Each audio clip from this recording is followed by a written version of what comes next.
Hi, everyone. It's Sherry here. Welcome to another episode of Beyond the Box, #influencer. I am your host and also the founder of BattleBox, an influencer marketing agency. Today, we are going to talk about fitness. There's a lot of research showing that fitness online, on social media, and everything that we're seeing can be more harmful than beneficial to your mental and physical health. And I wanted to bring in three influencers who are certified and professional influencers who could talk about the ins and outs and their journeys and give us some inspiration. So thank you for tuning in. We have some great guests and please stay tuned for more. Welcome, ladies. I'm so excited to have you on the show. Just as an aside, I am trying to start with this. I train and I'm trying to start figuring out my macros. So if anyone wants to share any wisdom there, you could sprinkle it in throughout this session because I don't think I'm eating enough protein and I think I'm eating too many carbs, but that's not here nor there. So thank you for taking the time. We could all use a little bit of help in this area of fitness and wellness. I'm going to start because um, Jen, I follow you and I'm trying to keep up, but you tell me from the Fit Fork how you got started, what inspired you to launch it. Okay, I was reflecting back and I can't believe I'm getting ready to say that I started the Fit Fork 13 years ago in January. Um, and uh Short, long backstory. I graduated from college in 19 freaking 88 and started like down a traditional career path, in advertising and marketing, and then I got a master's degree, blah blah blah. And then detoured to be a stay-at-home mom and took up, like, some, freelance writing, right, with all the, like, websites were blossoming and stuff was starting to happen with blogs, and I had a client that was always like, "You need to start a blog," and this one was, like, 14 years ago, and I'm like, "No, no." I go, "I don't have anything new to say because even back then, I kind of felt like running and food, which were my passions, I kind of even felt like back then it was, like, getting saturated. I'm like, "I don't have anything new to say." And It's he's so like, funny because people are like, "Oh, you just started in this it's such a cool new space." And I'm like, "No, it's been happening since "Yeah, 2000." yeah." Yeah. Funny. Even back then, like I said, I was feeling like I don't have anything new to add, and he's like, Jen was said, "You don't need to, invent brand new, theories. You just need to show people your passion and let your personality shine through. And then that is going to be you. And that is going to work for you." And I like put him off for like a year or two. And then finally that year, I just decided in January, I'm doing it. I'm doing it. And I'm not kidding you. Boom. Great things started happening. It didn't become a full-time job for me right away, but, at the same time, I was juggling being a stay-at-home mom, and it was perfect. It was perfect for me because, um, I got to be in charge of what I did. It was flexible for me as a mom and an athlete. I got to interweave my passions, running, working out, uh, healthy fuel, cooking. I've been cooking since I was 8. I got to do all this for my job, and then the icing on the cake is that I got to share that with other people. So that's how I started it, and that's why I keep it going. And it's really, really been a nice journey for me, and I hope I can keep it going as long as I can. That's awesome. I love it. I love it. So you brought up running. I'm going to turn to Jennifer because I can't run.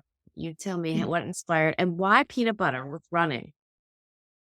Well, my story is very similar to Jen's in that I have a background in advertising and marketing and got into blogging before social media was even a thing. I remember sitting in a boardroom and one of our copywriters telling us about this new thing that's coming we needed to pay attention to, and it was Twitter.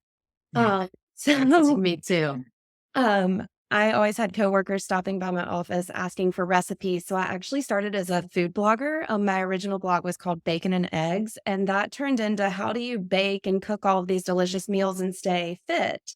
And so it was right when healthy living blogs were taking off. And I was like, well, I guess I'm going to start another blog because I enjoy blogging. And it is really not complicated. I love peanut butter, and then running is my first fitness passion. So it was Peanut Butter Runner. And I've kind of been a little limited by that name through the years because I've definitely evolved in that, like, I got really into yoga, and yoga is a huge part of my life now. For part, like, there was a time when I was like, maybe I need to be peanut butter yogi. I don't know. But, I kind of blend it all together now, and it's just kind of become the name for everything, but not That's complicated. Love peanut butter, love running. It's funny because where you're saying your journey, I worked in corporate America too at Weight Watchers. Oh, And wow. so it was like the brands that we were working with, there have to be bloggers who are fitness and recipe that could write on the Weight Watchers site. And that's what we started to do. And that's when I started to do what I do. I'm like, okay, bye. I'm going to do my own thing.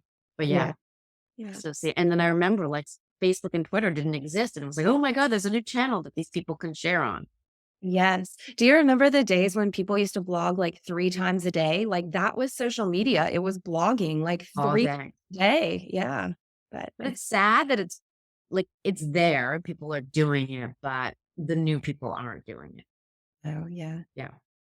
So Lauren, congratulations. You know, you had a new-ish baby. How old is she? She's 15 months. Oh my God. I thought it was you were gonna say 6. I know it's crazy. It's Okay. Well, tell us about yourself, fitness, motherhood. Yeah, so it's so funny. I actually also have a background in advertising and PR. So we just all share that in common. I started my vlogs a little over 10 years ago with a fashion focus. I was also working in corporate America, wanting to share my kind of 9 to 5 style. My first job out of college, I was so excited to go buy, a blazer and a pencil skirt. And just over time, I had a coworker mention to start a blog. I didn't really know what that was either.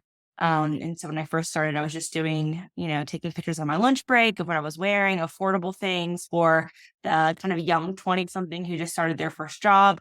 And then it's just evolved over the past 10 years into kind of following my own passions and the things I'm interested in. The past few years, I've really leaned into the wellness space, but from a perspective of also kind of weaving in like the body confidence angle. And especially now that I'm, I guess, a little over a year postpartum, that's been very important for me to kind of understand, how to use wellness and fitness to also love and celebrate my body as it changes every single day. And so that's kind of where I'm leading into currently, sharing, ways to live a balanced, healthy lifestyle, but also enjoy the yummy things, enjoy the rest, embrace the cellulite and the stretch marks and not really worry about trying to make your body smaller, but using fitness and things like that to celebrate your body because it's pretty cool that we can do all these things. So, yeah, that's kind of where I'm at. So you brought up so many things and I don't even know where to go, but I did notice because I'm thinking about the crisis among young women and social media. And then I'm thinking about the whole aspect of like yourselves.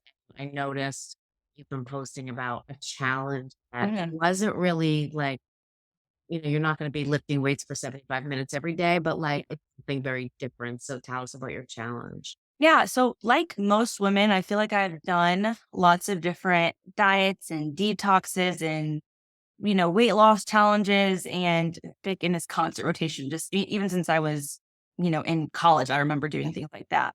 And there, are popular challenges going on now that I think can be great. But for me, they were so triggering to be so limited and structured. And there was such a goal around, weight loss and taking measurements every day or, weighing yourself every day. And so for me, I just wanted to do something to kind of wrap up the year doing something every day for me. So it just so happened that when I decided to do this, it was like October 1st. So it kind of just worked out to be about 90 days. And then especially, as a mom, it's hard to kind of carve out time to do something for yourself. So I just wanted to commit to doing, one kind of balanced, healthy habit a day, whether that was going for a walk, getting in movement, drinking enough water, different things like that. And I'm just documenting it to hold myself accountable because it's really easy to say, That's oh, what's well, amazing. today I'm not going to do this or, whatever it is. So that's kind of where it started. And I'm just encouraging people to join me. You don't have to start on a Monday or the first. You can start on a Thursday or the 17th of the month. It doesn't really matter. I think that's a thing. So yeah, I honestly, people like, oh, I have to start on January. I have to start. anything I've done very successfully when it came to my health never happened on a Monday or like January 1st. It was just Yeah. the time is now and I'm going to do it. And it was a Wednesday or yeah. Yeah, exactly. So that's kind of where I also wanted to share for that reason to catch somebody who's in the middle of whatever. And especially with the holiday season, I think we all tend to feel, guilt or shame or whatever. We need to burn off or, earn the food that we're eating at holiday parties and we're relaxing more. So I don't want to fall into that mindset. So by doing things like this, I feel like I'll feel that more balanced approach to the end of the year. And I don't want to wait until January 1st to put my health first when I can start, Now. today. Right. So And so feeling good and making yourself feel good makes me think of like running. So Jennifer, I'm going to ask you like, how do you do it? Like, what gets you out the door running? Because I need help there. Running is my first fitness love. Like it's how I fell in love with fitness. And it's what eventually got me into everything else that I'm doing now. So I started running in college as a way to stay in shape after being like a competitive cheerleader in high school. And it's kind of, we always had to run a mile to warm up. And I was like, well, I guess I'm going to try running. So I ran throughout college and it just became for me what keeps me on the road. I've been running for over 20 years now is and I've been through all the things. I've run marathons and now I just choose not to do that for the time and what it does to my body. But I just love to run like 3 to 5 miles a few times a week. There's nothing else that clears my mind and, like helps me mentally, emotionally as much as running does. But running also really pushed me in the arenas of injuries and learning that I can't just run, that I also need to strengthen my body and stretch my body. So it's been a huge gift for me because it's led me into a yoga practice that got me teaching yoga. I've been teaching yoga for 12 years now. And also, I'm a personal trainer and I include strength training into my workouts and my mix now too. And all of that came as a way to support my running. But I discovered these other fitness paths that I love, and all of that's become my career now. So running kind of was the start of everything. And do you do, I guess some of you might, do any of you do like virtual training coaching on Zoom? I don't, but I do have an app that offers like run training programming and stuff like that. So yeah. Awesome. Okay. So my next question is what a day looks like. Because Jen, I Yes. feel like you're like in fast forward when I look at your Instagram feed and like it looks like you're working out all day. No. Okay, so a typical day, I saw that question. I had to laugh because these ladies know there is no typical day. And then when you throw the rest of your family into it and everything else, it's like you have your ideas of what you want to get done, and you're just hoping you get half of it done. So my typical day would be, I'll wake up about 5 or 6, and then I am not a morning exerciser, and I'm getting ready to tell you why that's turned out to be a good thing for me. But I'm also not an afternoon exerciser. But I wake up early, 5 or 6. I have my coffee. Really early. I know. Well, it used to be earlier, but that's that middle age thing that the Oh my sleep kind God. of gets weird. So no. So I get up fairly early and I do my coffee, I do my emails, the social media engagement, it's respond to comments, I play my Wordle, I do all this, I get myself, Warmed up. well, it takes a while. Sometimes it takes a couple hours, and then I spend the next couple hours in the earlier morning, just working on work that needs to be done. Like if I need to write anything, if I need to edit any photos, if I need to put together some video, send out pitches, respond to emails, whatever I need to do. And then I kind of like the magic hours go to the grocery store. I am the lady that's at the grocery store at 6 a.m. to buy, like if I am doing a recipe, I'm like, I, I love to shop early in the morning and then I'm home. So because my magic hours for everything for life are like between 10 and 2 or 3, I feel like that's when my body wants to work out. That's when the lighting is good for working out, uh, for making my recipes and taking the pictures, et cetera. That's so And I you try do to all of the content by yourself. Does everyone do all my camera's like driving me crazy. Does everyone do all the content themselves? I do. That is Yeah. amazing. It is a lot. It's a lot. And so sometimes it's doesn't like this is me. I have learned over the years to let some of my perfectionist stuff go because sometimes in my own personal athletic endeavors and in my work, it's just like you can only do so much. And I think people kind of sometimes relate to me better when they see The me messy. stumbling, the little bit of the mess, the little bit of I didn't really get the run I wanted. I didn't really get perfect food styling I wanted. It hits with them. They relate better to me. So anyway, what I'm trying to do my content between 10 and 2-ish and then follow up with some stuff. And then really, my kids are grown now, but my husband works at home. And honestly, I think we'll be retiring in a few years, which is an amazing thing to think about. But I won't quit the Fit Forward. So he's retiring, but so it's been nice to spend, that time together. And then when our kids are home, to really make sure, we're having some downtime, some family, that it's not always work because these ladies know too. And that when you work for yourself from Oh, home, there is no start or stop. Nothing is defined. I could roll go, out of like I said, bed. yeah, I only probably get half the things I wanted to get done a day. I could keep going, if I wanted. And I'm just a one woman shop. So there's a million things that are left undone that could be done, differently. But it is what it is. And then on the exciting days, I might be out at a client at like a photo shoot or doing something fun and exciting, which I honestly, for my personality, I love that because it's rough sometimes to, it looks so exciting when you look at social media. Oh, look at that race and look at that, event. But you're really working at home by yourself almost And that's exclusively. why we're starting this speed networking because Yeah. and like there's millions of influencers just at home and it's really Yeah. isolating. Yeah. Anyway, yeah, So that's my day. And I'm usually out like a light 9:30, 10. that's impressive. Sleeping. Wake up at 5 or 6, going to bed at 10. Well, Wow. that's 8 hours. That's Yeah, seven, I eight guess so. hours. I guess I can never fall asleep at 10 o'clock. I'm like, oh, Right. scrolling. So I guess I want to ask each one of you, what is like an amazing brand collab? Because you brought up like you love going to do a photo shoot. What is like some of your favorite things to do with brands, or what is one memorable that you've done? So I'll go in order of my screen. Jennifer, like anything that comes to mind. I got to do a Father's Day campaign with my dad for Lululemon, and That's that awesome. was huge because I'm a alumni Lulu ambassador. But this was not related to my local store. But I've just always loved working with them in the fitness space. And I got a paid campaign to work with my dad. I got to get my dad complete head to toe Lulu gear. He, like, loves it now too. So that was kind of like a dream bucket list collaboration. Yeah. That's awesome. When was that?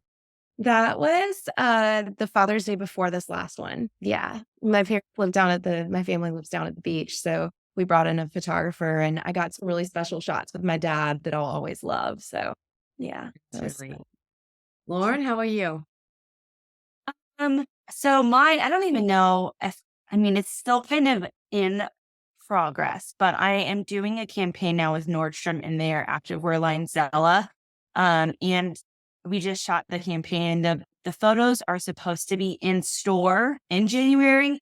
I don't know if that's going to actually happen. So you guys are probably the first people I'm telling this because I'm nervous, but that would probably be the most exciting if that happened because I think it's cool to see, someone that has a kind of a postpartum body in an activewear campaign. I'm just excited about it. So I think that was probably my top.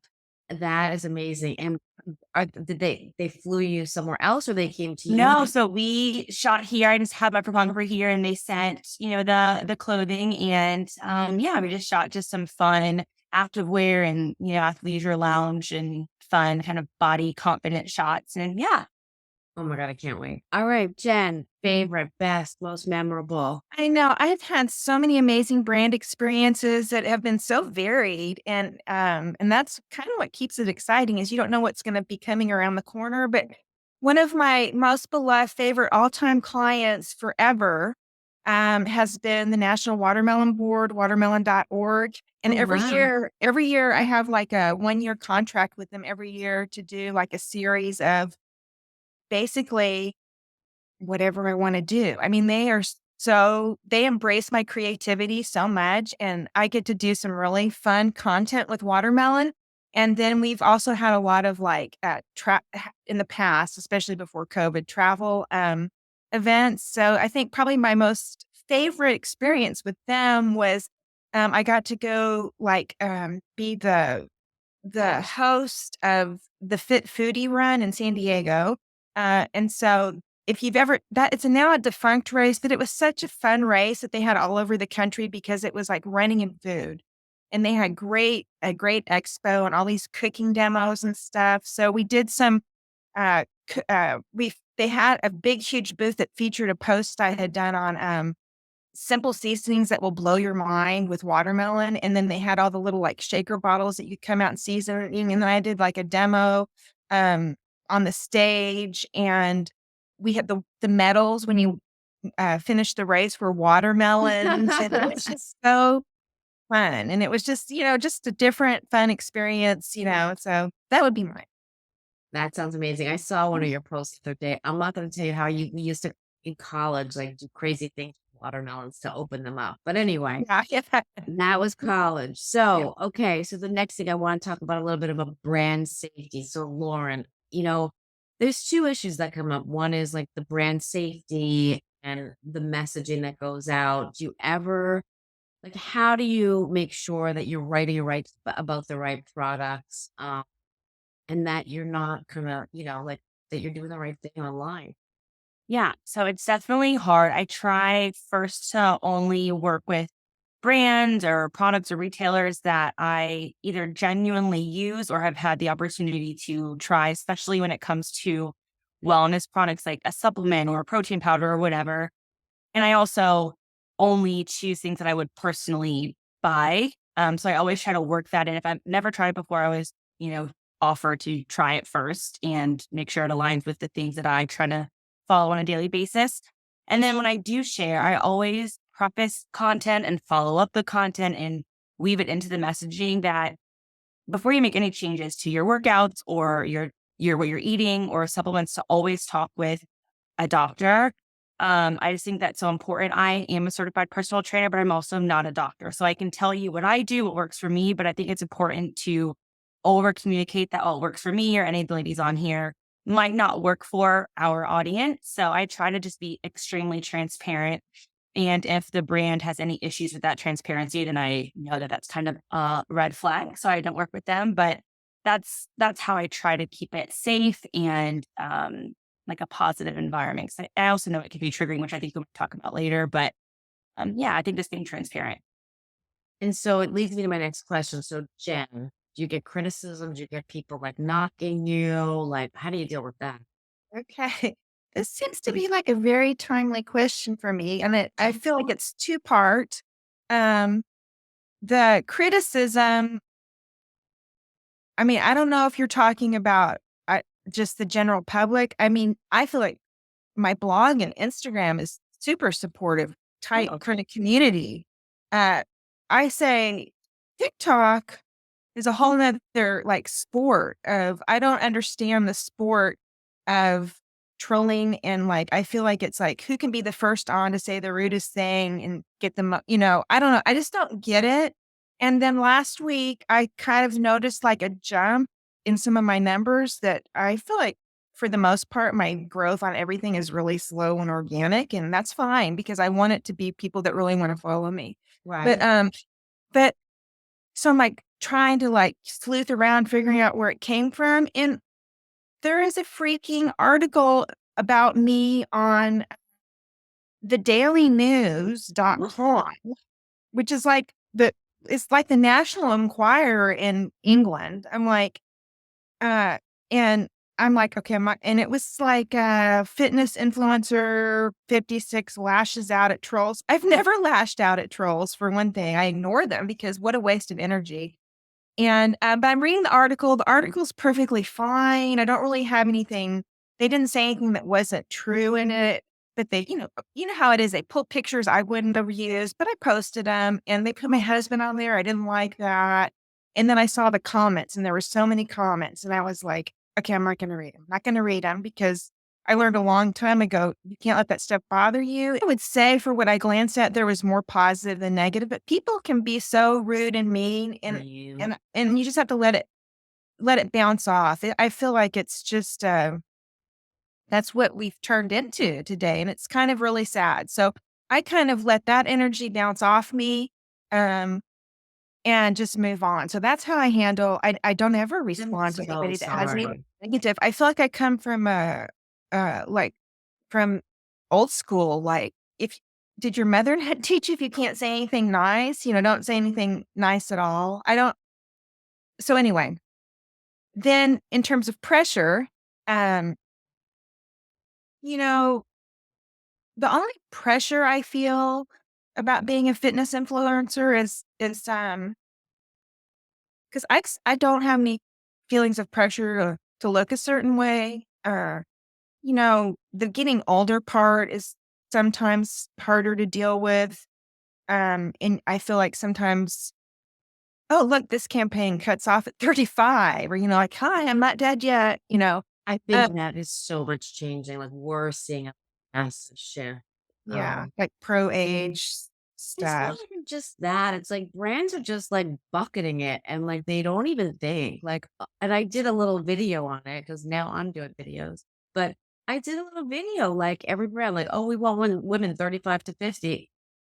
Like, what is that? Like, there's massive differences between 44 and 46. Like, get with your demo. And so I think that yes, there is a movement to talk about, menopause and all that. I'm seeing tons of that. But I also think that companies are getting more specific, in, you know, and not excluding. It's not all the Gen Z and all that. I really do. Yeah. So hopefully that Yeah. works always. I feel a little bit of pressure with the aging, but I'm not going to, let anybody make me feel bad about it because dang it, I'm a badass You look 56. amazing. Yeah. And it's not how I look. I mean, I can kick a 25-year-old's butt. I mean, and then so that's where I'm going with the pressure thing. For me, all these years of doing my fitness stuff, being an elite athlete a marathoner in my late 20s, I can't run 1 mile at that pace that I used to be. So I still run, but I mean, I have had to mourn that. The pressure has been more You. me, and so over this journey, kind of learning that, it's not a straight line. Things change, things can be better, things can be different. Just because it's different doesn't mean it's better or worse. It's just a different journey. So, I started evolving from, marathon runner to I did CrossFit. I found I was kind of too small to be competitive in CrossFit. I had a super competitive streak. So, oh, look, I'm stronger now. I can do OCR. Then we're doing these hybrid fitness races. It's just this journey that keeps going. And I love how I can be in my late 50s and I'm still going pretty strong. And that's one of my things is I really want to show people that you can still do the new goals. You can still try something new. It's not just because maybe you can't run as far or as fast as you used to be able to or whatever. It's not over. There's still so many good, exciting adventures out there. So I guess we're talking about you touched a little bit about something that made me think about trends, like what is trending and what is happening. And there's cozy, I don't know, cardio. I don't even know what that is. It came up in my feed the other day. But Jennifer, I guess what are you seeing that brands are doing? Like, because we talked about, brands are focusing more on, demos that are 45 plus.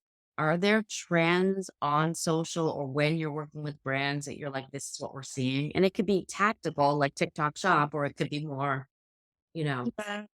The biggest trend that I've seen, and this is going to be a surprise to no one, over the last couple of years is just the short form video content and just everything needing to be a reel. And when it comes to pressure, a lot of pressure for everything to be so entertaining, like that you're almost having to create like a mini film in the span of 30 seconds that's hits on every point that the brand wants to make, but also you're like educating and entertaining. And I think that that's what I've seen is just a really high bar in regards to video content. As far as content creation goes. And then, I mean, yeah, I don't feel like anything's really changed in trying to drive people to links to click and to shop and affiliates and, that kind of stuff. But I think that, um, I think that a lot of us started 13 years ago, 14 years ago when blogging was pretty pictures, and it's just evolved so much into, I feel like, video content creation. I like the pictures better. Yes. Can I say something? I remember being at it was like a blog her conference 10 plus Remember years that? ago. And they were like, one of the panelists said, in however many years now, 90% of social media is going to be video. And I just remember thinking, no, like how? How Wow. can that be? So I get what Jennifer's saying, and that is it is kind of super stressful, What I'm going to remember about Blogger, what I remember is like this massive McDonald's situation where they served McDonald's. They had like a whole, does anyone remember that? I missed that. Oh, I didn't. Miss Yeah, that that. was there and that was real. I miss the photos. I think, and I think it's challenging because I think a photo is much easier to reuse. Video is much harder for the brands to reuse.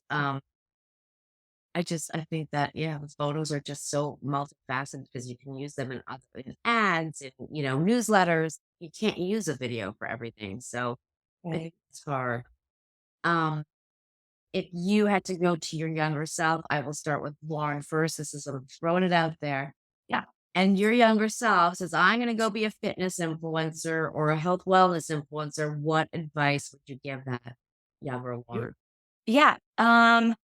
So I'd probably sound like a broken record, just remind her that she wants to do that. That's great. But to use fitness as a way to just celebrate and appreciate her body more instead of getting trapped in using fitness to lose weight or change a part of your body that you don't like.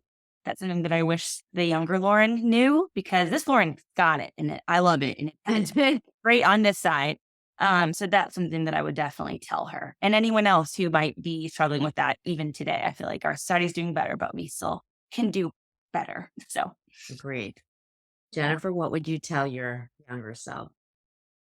The advice that I would give my younger self would be that less is more, and that I don't have to say yes to every opportunity or go and get every single certification and be every kind of trainer, like just to pay more attention to the things that really light me up and get really good at those things, versus spreading myself really thin. Awesome. And Jan?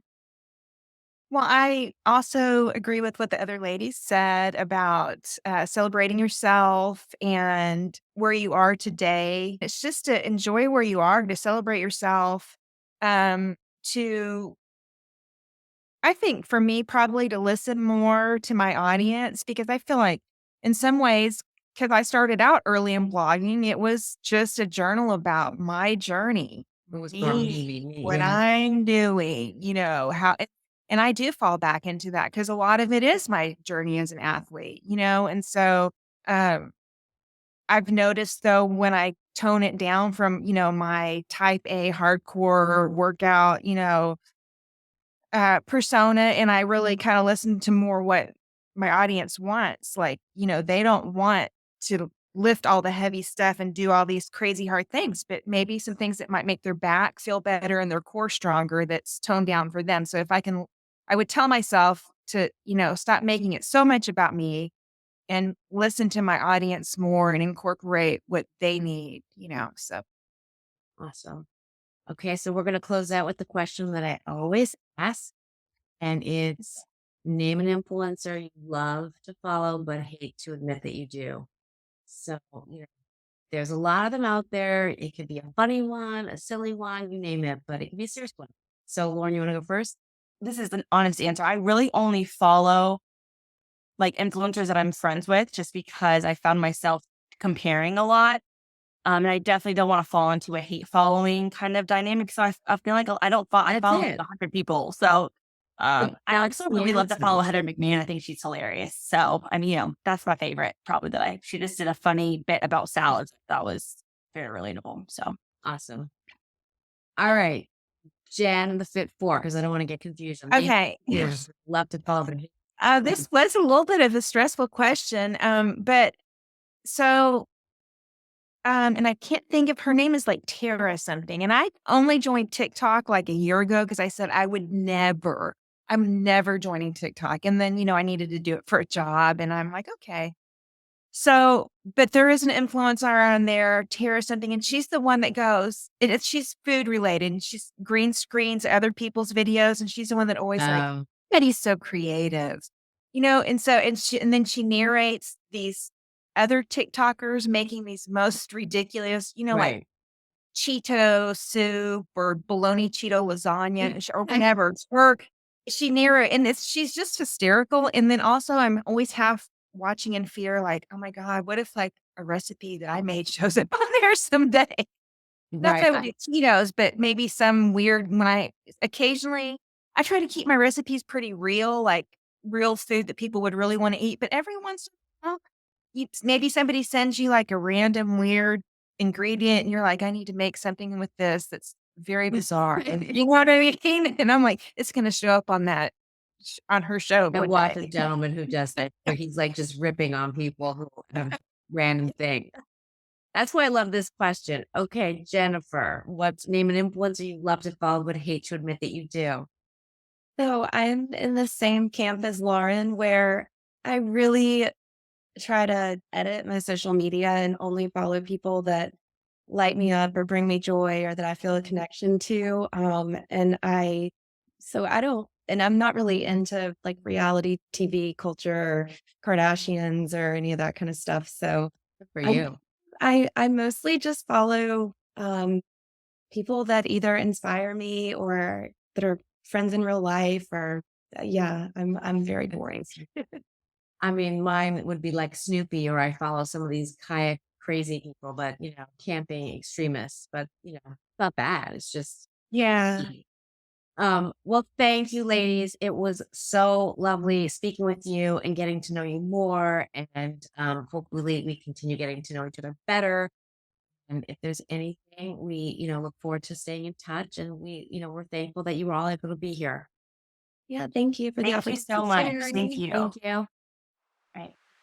Thanks for tuning in to Beyond the Box, #influencer. That was a lot to take in, and we are so thankful to have had Lauren Elise, Jen from the Peanut Butter Runner, and Jen from the Fit Fork join us. If you have any questions for us or our team, please don't hesitate to reach out. You could find us at team@babblebox.com. That's team@babblebox with 2x's.com. And please keep listening. Stay tuned. If you have any guests that you'd like to recommend to be on the show or any questions you'd like us to cover, you could always reach out to us. Thanks so much and have a great day.